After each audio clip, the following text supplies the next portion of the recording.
Hop. Ok, ça marche. Tac, ça marche, il n'y a pas de souci. C'est bon. Ok, top. Bon, bah, du coup, comme on est un petit comité, tout le monde nous connaît à peu près, on va dire. Je reprends juste la petite présentation rapide. Du coup, moi, je suis Léa, je suis consultante et formatrice en marketing digital et anciennement résidente au Rucher. J'ai aussi fait mon service civique au Rucher. Et puis donc, je suis maintenant en télétravail à plein temps pour le coup. Donc, c'est pour ça que je fais cette petite conférence. Alors, tac. Du coup, on va parler un petit peu de cadre, de comment s'organiser, on va dire, dans son cadre de travail quand on travaille directement de chez soi. Ensuite, un petit peu mes méthodes d'organisation, en tout cas, comment je m'organise dans mon quotidien. Et après, pour terminer, sur les outils, les indispensables un petit peu pour réussir à organiser ces journées. Alors, si on commence dans le cadre, c'est ce qui compte quand même beaucoup, avant même de parler de stratégie d'organisation ou quoi que ce soit. Déjà, il y a plutôt des personnes qui préfèrent travailler sur leur canapé, un petit peu en pyjama, et d'autres qui préfèrent pour le coup travailler vraiment comme si on était vraiment au travail, sur un bureau, etc. Donc en soi, il n'y a pas de meilleure solution, c'est vraiment en fonction de notre comportement, de comment on est et comment on travaille le mieux. Donc après, juste ce qui est plus simple quand même quand on est sur un bureau, c'est qu'on peut avoir toutes nos affaires, on peut avoir nos dossiers si on a besoin de dossiers, donc des fois c'est un petit peu plus simple. Mais dans tous les cas, ce qu'il faut bien prendre en compte, c'est la posture pour le coup, pour éviter d'avoir mal au dos. Je pense que ça nous est tous déjà arrivé. Donc de bien faire attention à garder le dos droit. Et là, il y a quelques petits conseils au niveau de l'ergonomie, vraiment en termes de posture. Aussi, souvent, ce qu'on voit, c'est qu'on croise tous un peu les jambes quand on est sur une chaise. Et l'objectif, c'est d'avoir bien les pieds à plat, pardon, pour qu'au niveau du dos, que ça nous fasse moins mal au dos, etc.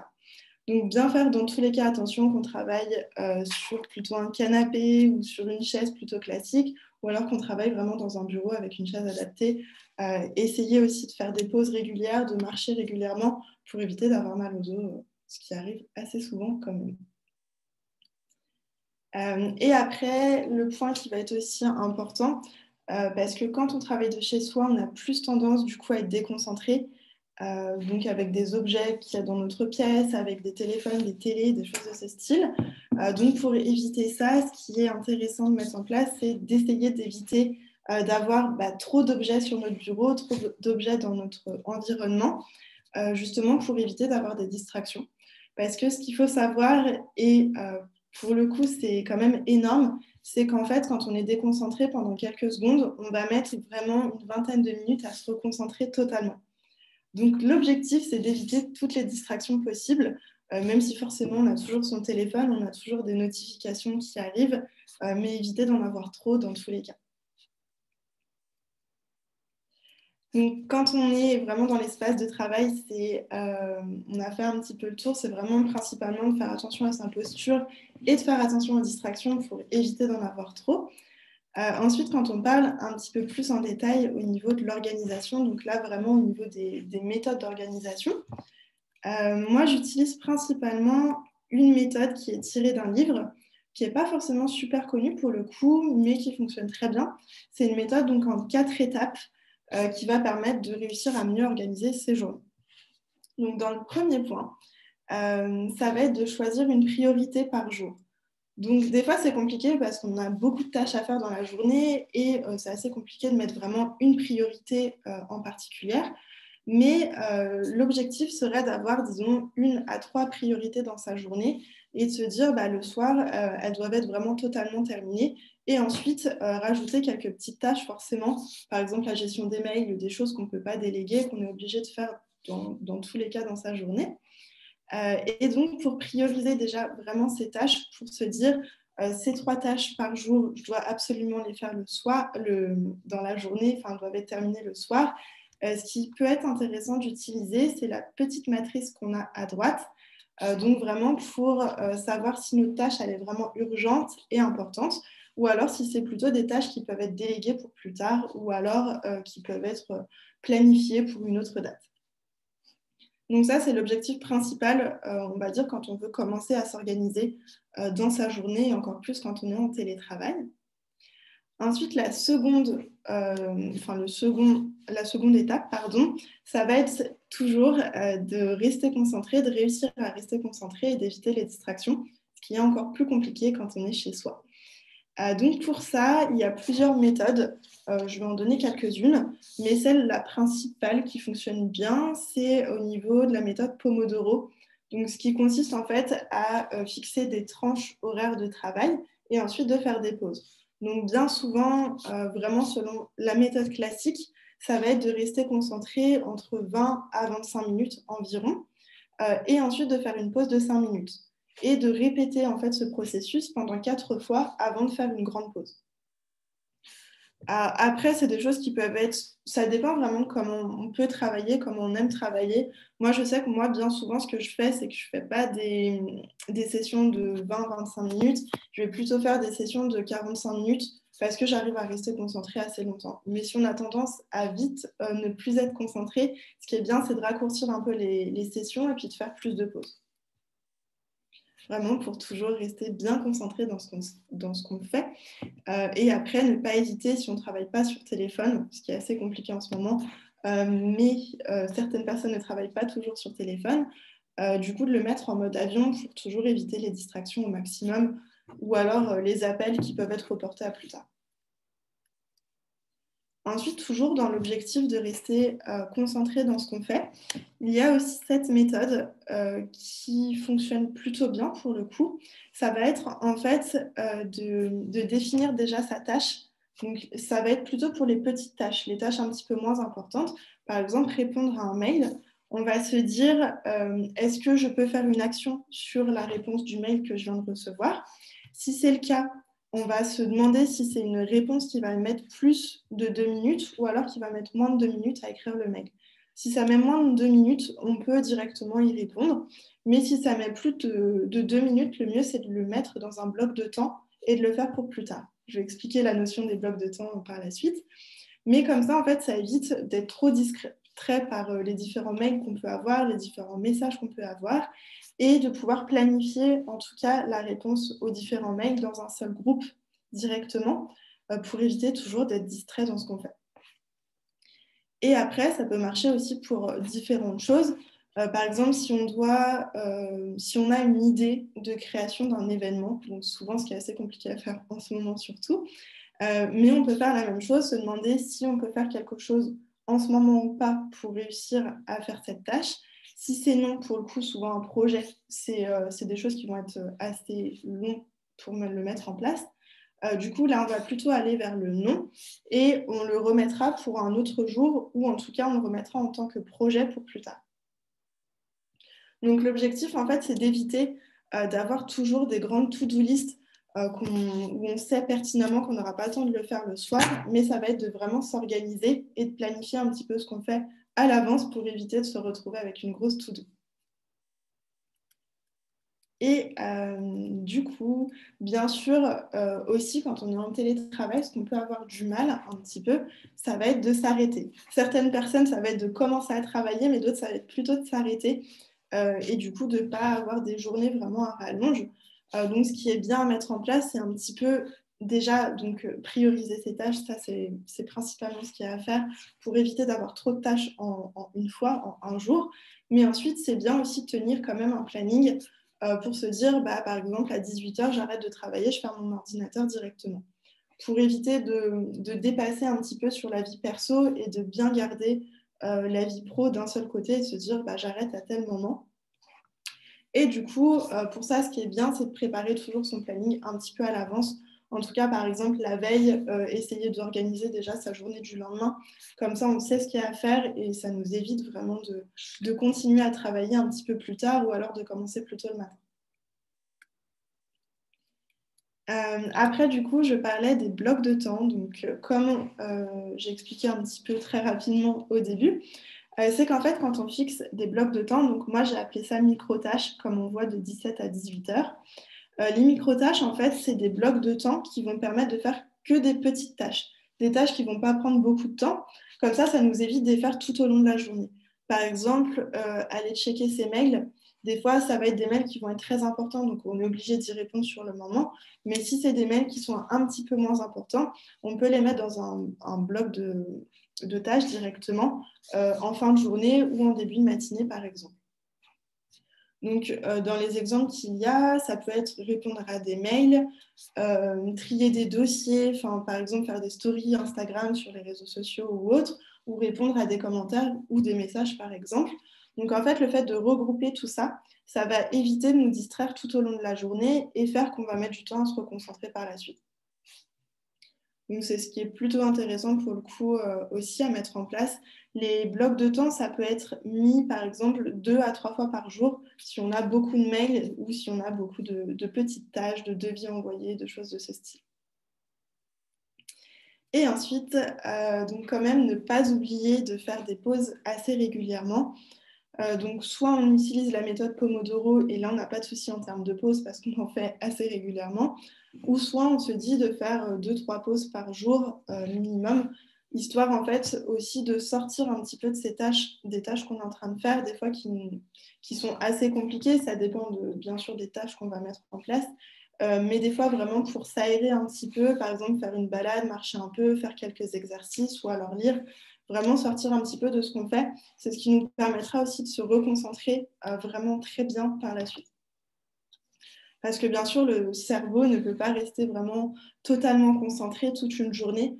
Bien souvent, on a des sessions de 45 minutes de concentration. Et puis après, on fait des tâches, mais on va prendre plus de temps ou alors on va être moins concentré sur ce qu'on fait et on va faire des erreurs et au final, ça prendra plus de temps.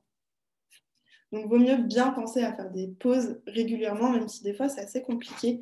Quand on est dans une tâche, on n'a pas forcément envie de sortir de cette tâche, mais des fois, c'est quand même mieux de mettre en place quelques pauses. Alors, tac. Ensuite, une fois qu'on a organisé vraiment sa journée, qu'on a un planning un petit peu défini, toujours, donc comme on parlait de pause, dans cette méthode-là, on met en place en fait justement le fait d'avoir un niveau d'énergie qui va être supérieur. Parce que là, c'est ce que je disais quand on parlait de pause, de faire des balades, de marcher, c'est justement pour retrouver un petit peu d'énergie dans ce qu'on fait. Parce que si on est devant un ordinateur toute la journée, bien souvent, rien que le fait de regarder les écrans, on va avoir un taux d'énergie qui va baisser. Donc l'objectif, ça serait au moins une fois par jour d'aller marcher un petit peu pour faire quelques pas ou alors encore mieux d'aller faire un peu de sport entre midi et 2 ou quelque chose de ce style, toujours pour remonter un petit peu dans notre niveau d'énergie et ce qui fait qu'on va être plus concentré dans la journée aussi. Et dans le dernier point au niveau de cette méthode-là, c'est de faire des points régulièrement. Parce que bien souvent, on fait nos to-do list, on fait vraiment les tâches qu'on a à faire, mais on ne prend pas le temps en fait, de regarder ce qu'on a accompli et de regarder ce qu'on peut aussi optimiser. Donc, par exemple, si on voit que, je ne sais pas, faire certaines tâches qui vont prendre beaucoup de temps en une fois, donc par exemple, moi, par rapport à moi, ce qui pourrait être, ça serait quand je crée une nouvelle formation. Donc, quand je crée une nouvelle formation, ça prend beaucoup de temps. Ça peut prendre environ déjà une journée à 2 jours. Mais des fois, on peut se rendre compte que quand on fait ça, en fait, ça nous prend vraiment toute notre journée, qu'on n'arrive pas à être bien concentré sur le fait et que du coup, ça nous prend plus de temps à mettre en place. Et après ça, après avoir fait un petit bilan, on peut se dire qu'en fait, on peut les séparer en plusieurs petites demi-journées, ce qui nous permettrait d'être plus concentré en tout cas sur les tâches qu'on a à faire. Donc, c'est vraiment l'objectif de faire quand même un point assez régulièrement pour voir déjà l'évolution et voir ce qu'on pourrait mettre en place en plus. Après, quand on parle vraiment en termes de télétravail de manière générale, donc qu'on soit à son compte ou alors qu'on soit salarié dans une entreprise, ce qui est aussi, ce qu'il ne faut pas oublier, c'est quand même la collaboration. Parce que être par exemple derrière son ordinateur toute la journée et sans parler à personne, des fois ça peut être compliqué. Donc ce qui est bien, c'est de toujours garder du lien, que ça soit avec ses prestataires, que ça soit avec ses clients ou alors justement avec son équipe si on est plutôt salarié. Mais quand même faire des points réguliers, c'est aussi ce qui va permettre d'éviter d'avoir quelques problèmes, des quiproquos des fois qu'on peut rencontrer et toujours garder un lien avec les personnes. Parce que ce n'est pas parce qu'on est en télétravail qu'on doit parler à 0 personne dans toute sa journée. Ce qui est bien, c'est toujours garder quand même un lien, parce qu'on est quand même un petit peu plus seul que quand on travaille directement dans un bureau avec d'autres personnes. Et aussi, donc, ce qu'on voit aussi régulièrement, ce qui est obligatoire à faire, ça va être de faire des points et des réunions. Donc, ce qui est le mieux quand même en termes de réunion, ça va être de faire des visioconférences parce que toujours on a plus de liens quand on voit directement la personne en face qu'un simple appel.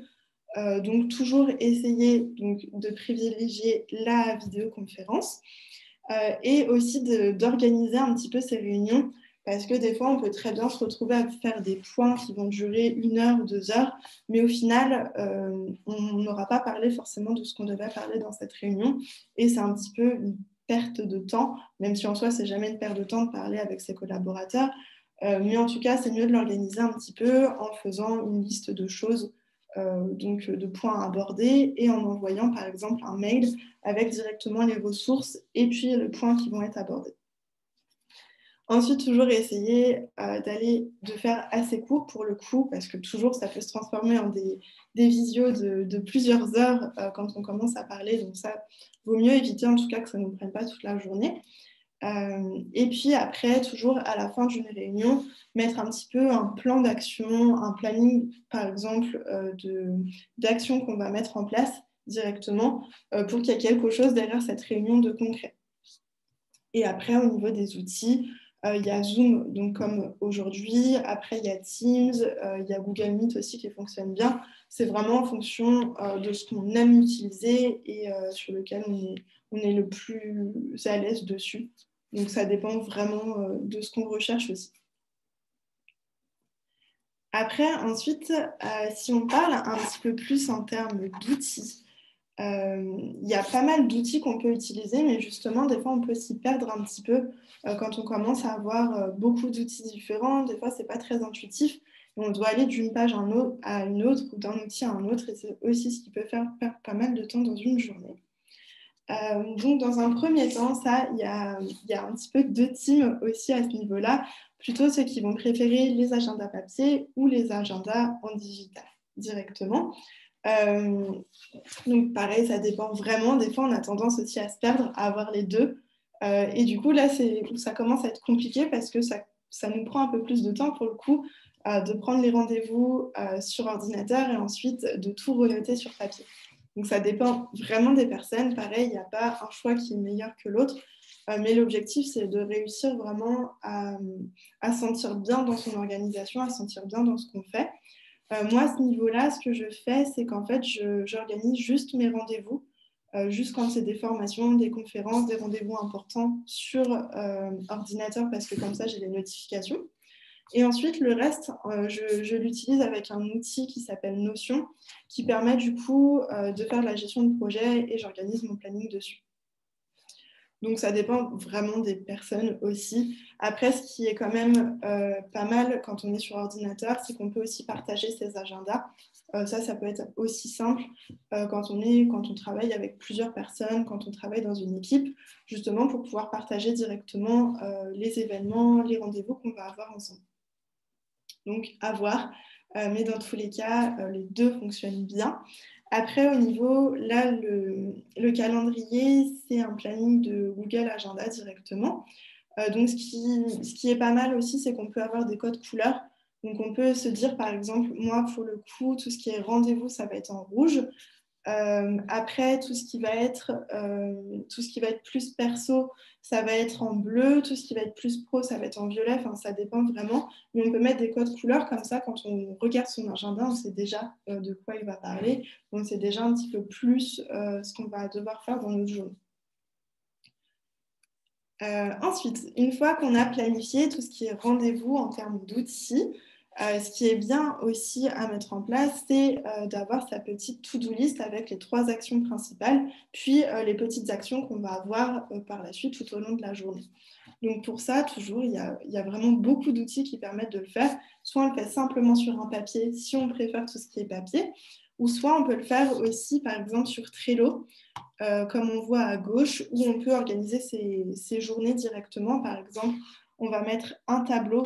Trello, ça fonctionne sous forme de tableaux et d'étiquettes. C'est ce qui va permettre de collaborer aussi avec d'autres personnes. Par exemple, l'étiquette de To Do, on va pouvoir la déplacer dans ce qui va être en progrès, dans ce qui va être en cours et ce qui va être terminé. Ce qui permet en fait d'écrire une seule tâche et à chaque fois de pouvoir la déplacer de différents tableaux selon l'évolution de la tâche. Donc ça peut être intéressant si on a principalement besoin aussi de collaborer avec différentes personnes dans son entreprise ou alors quand on est en télétravail.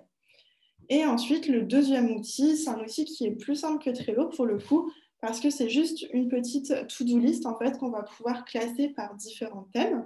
Donc comme on voit sur la gauche, c'est marqué tout ce qui va être travail va être mis dans une certaine catégorie, tout ce qui va être plus perso va être mis aussi dans une autre catégorie.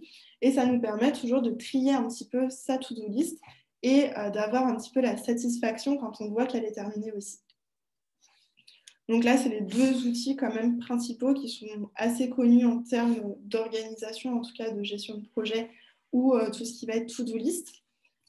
Ensuite, ce qu'on peut voir quand on a fait vraiment, qu'on a organisé, on va dire, déjà sa to-do list, qu'on sait ce qu'on a à faire, ce qui nous reste à faire, ça va être vraiment de s'attaquer à cette to-do list et de pouvoir travailler dessus. Donc, je parlais de l'outil Pomodoro. En fait, il existe des sites, juste en tapant Pomodoro, qui vont permettre de traquer son temps directement sur son ordinateur. Comme ça, on aura comme un petit minuteur qui va se mettre et ça nous dira quand il faudra faire une pause. Donc, sur ces outils-là, sur principalement l'outil Pomodoro, donc, qui est à droite, ça nous permet de mettre des sessions vraiment de la durée dont on souhaite. Donc, que ce soit des sessions de 20 minutes ou des sessions de 1 heure, ça ne changera pas grand-chose. On peut le faire comme on le souhaite et ensuite, on aura des pauses de 5 minutes. Après, pour l'application, pour le coup qu'il y a sur la gauche, ça fonctionne comme Pomodoro, mais on va dire que c'est un petit peu plus intuitif, ça donne un peu plus envie d'aller dessus, parce qu'en fait, on va mettre du coup, donc là, un nombre de minutes. Donc là, on voit 105, par exemple. Et en fait, quand on a fait ces 105 minutes, il va avoir en fait un arbre virtuel qui va être planté, et ensuite, on pourra le voir sur une petite map. Donc ça a été fait vraiment un petit peu comme si c'était un petit peu plus ludique, comme un jeu, mais c'est toujours dans l'objectif de rester toujours concentré. Et si jamais on n'arrive pas à rester concentré pendant les 105 minutes, l'arbre va mourir comme on voit dans la troisième image. Donc des fois, pour certaines personnes, c'est plus simple d'avoir quelque chose de vraiment visuel, d'avoir quelque chose de plus ludique et ça donnera plus envie en fait de réaliser, d'être concentré déjà et de réaliser ces to-do list en étant toujours très concentré. Donc ça dépend pareil vraiment des personnes, de ce qu'on préfère. Mais l'application du coup qui s'appelle Forest est aussi disponible maintenant sur ordinateur directement. Donc en fait, ils ont fait les deux.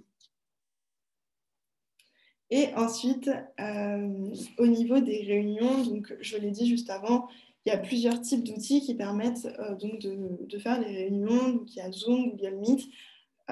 Donc ça dépend vraiment aussi du nombre de personnes qu'on veut recevoir à chaque fois en réunion. Si c'est une personne, par exemple, Zoom, ça suffit amplement. Mais après, si on commence à être avec beaucoup de personnes, il y a des outils qui vont être plus collaboratifs et qui vont être plus simples aussi à l'utilisation. Et pour terminer dans les outils, dans les ressources, du coup, la méthode dont je parlais, c'est la méthode Make Time. Donc, il y a un livre qui est sorti dessus. Donc, c'est exactement la méthode dont j'ai parlé avec les 4 étapes d'organisation. Et le petit visuel qu'on avait vu tout à l'heure sur les tâches qui prennent plus ou moins de 2 minutes, ensuite au niveau de l'organisation, etc., c'est la méthode GTD. Donc, pareil, il y a aussi un livre dessus qui détaille un petit peu tout à ce sujet.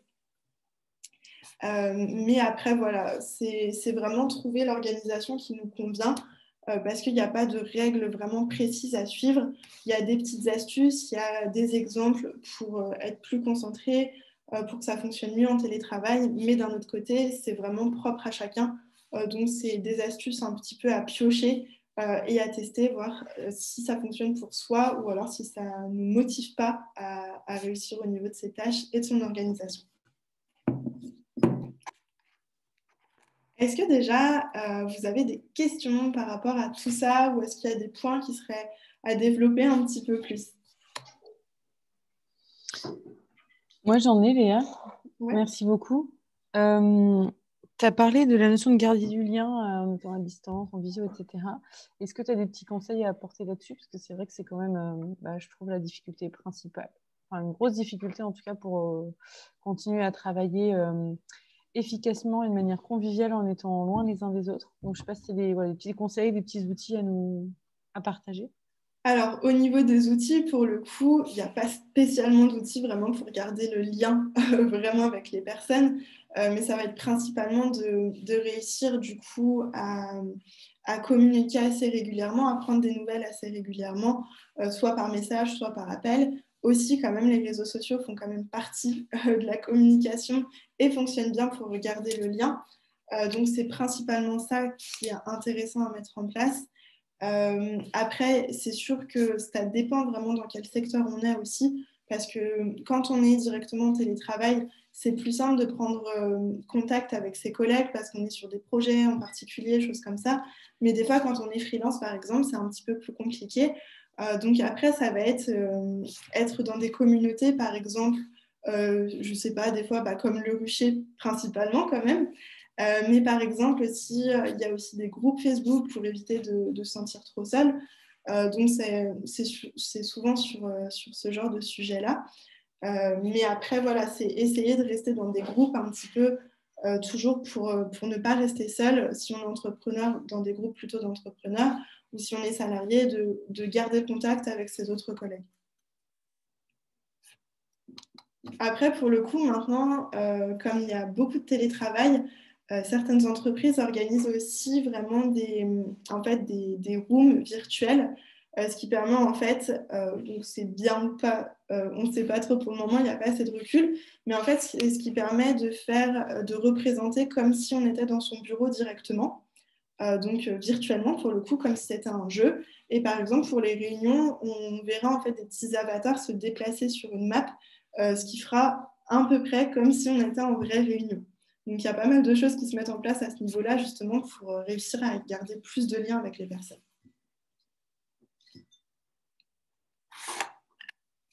Est-ce que quelqu'un a d'autres questions ou alors est-ce que c'était clair?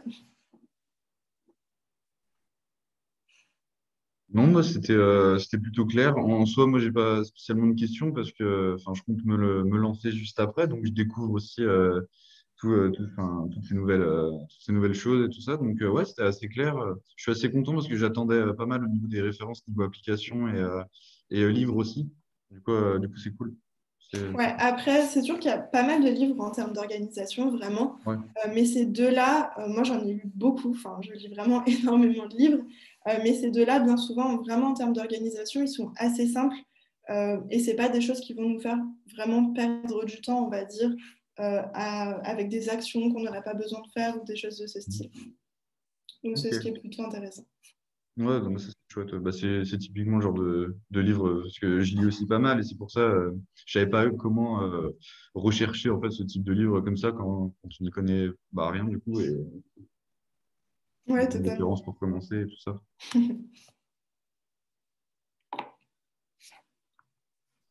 Plus d'autres questions?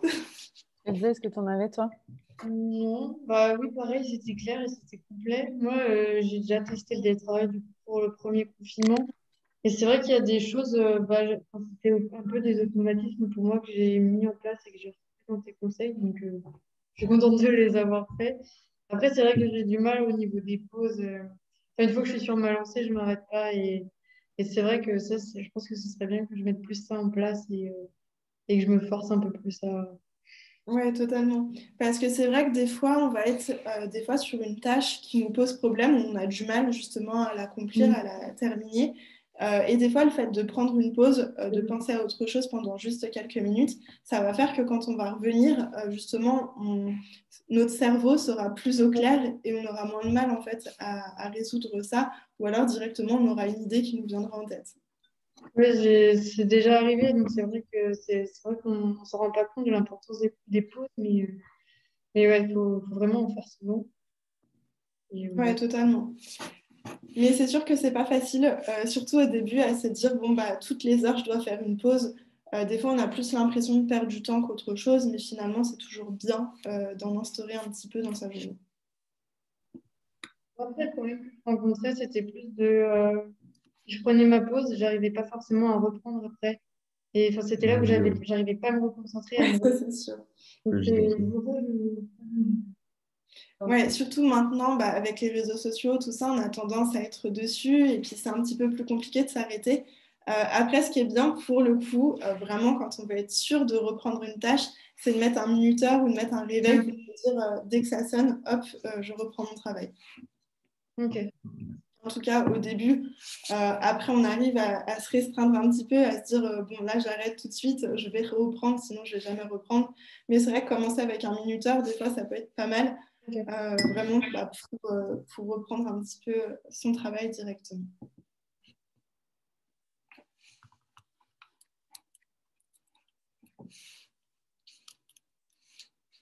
Mais Léa, merci beaucoup. Est-ce qu'on peut arrêter l'enregistrement du coup?